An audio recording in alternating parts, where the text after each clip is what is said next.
নদীর কূলে আমরা দুজন বাঁধবো সুখের বাসা।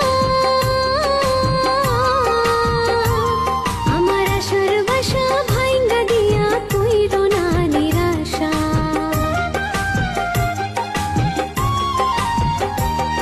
আমার মনটা দিলাম তোমার হাতে, যতন করে রেখো। তোমার পেতো মাঝে ছোট্ট করে আমার ছবি এঁকো।